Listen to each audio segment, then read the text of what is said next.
America's North Woods border region.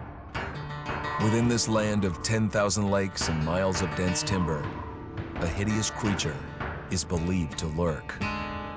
The North Woods is probably one of the last frontiers in America.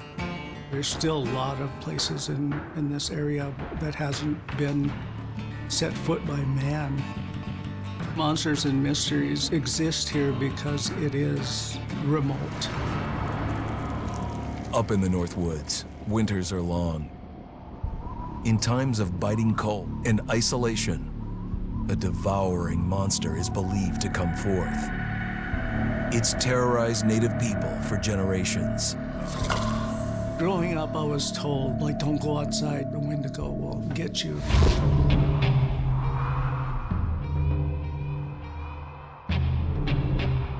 Among the traditions of the northern Algonquin tribes is the Wendigo, a monster that can seize hold of a person to carry out its hunger for human flesh.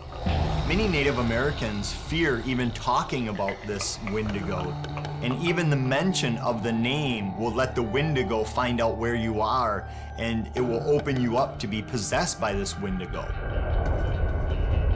The most famous case of a Wendigo possession took place in 1879 in the deep woods outside of Edmonton, Alberta.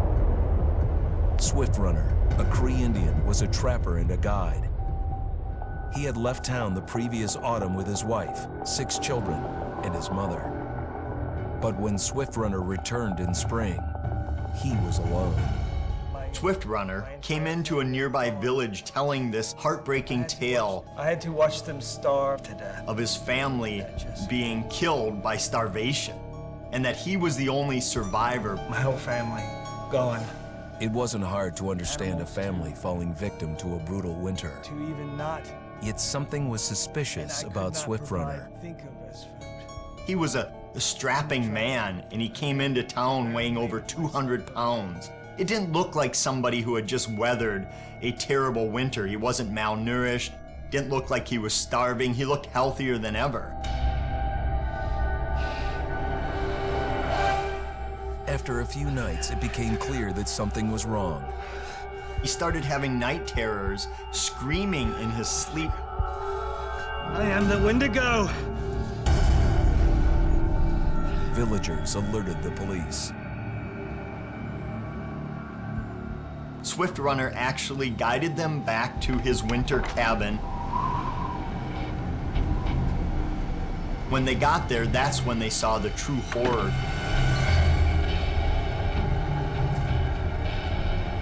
Human skulls were scattered around, many bones, some of which had been snapped in half, and the marrow inside had been drained. They had never seen anything like it. Swift Runner had killed his entire family, shooting them, hitting them with an axe, strangling, and then eating most of their bodies.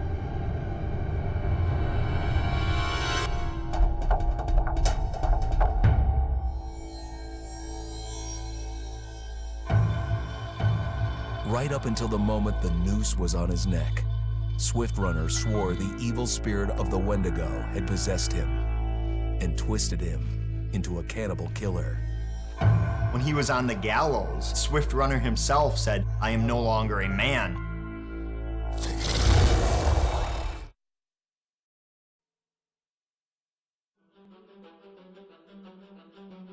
I am Hayden Panettiere, and we are here at the studio recording Until Dawn. My name is Rami Malek, and I play Josh. My name is Megan Martin. My name is Brett Dalton. My name is Antonella Lentini, and I played Hannah and Beth. My name is Jordan Fisher, and I play the character Matthew, Matt for short. I'm Nicole Bloom, and I play Emily in the game. My name is Noah Fleiss. I am Galadriel Steinman, and I play Ashley. So Until Dawn is the story of 8 teenagers who revisit this cabin in the woods about a year later after a really traumatic experience where I've lost 2 of my sisters, so coming to kind of get some closure in that respect.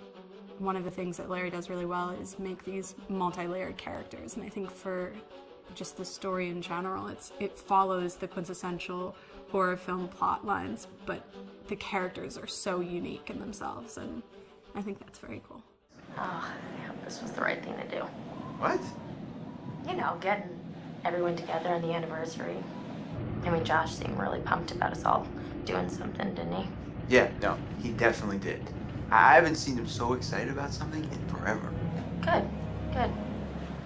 Sam and I have a few things in common, such as being huge lovers of animals, and she's a huge animal lover. She's vegan. She is a pacifist. I'm not quite sure if I'm gonna go as far as saying that I'm a pacifist, but she's spunky and cool. I know that she, I think, is made fun of a little bit by the rest of them who think that her morals and her beliefs in that area are a little ridiculous and they don't agree with them, but she doesn't care. It doesn't stop her from being herself, and that's something that I hope I have in common with her.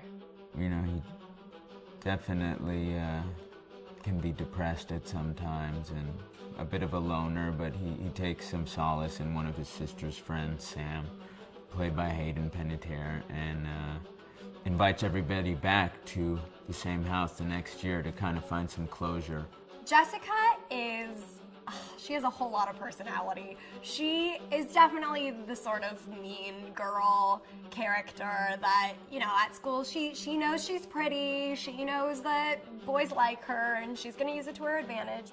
He's got a big heart, and you can tell that that's very evident, especially how he treats his girlfriend, Emily, and, you know, he's kind of a meathead, but in the best way possible. She really knows what she wants, and she manages to get that from whomever it is, whether it be Matt or Mike. You know, she's really driven, and I can definitely relate to that.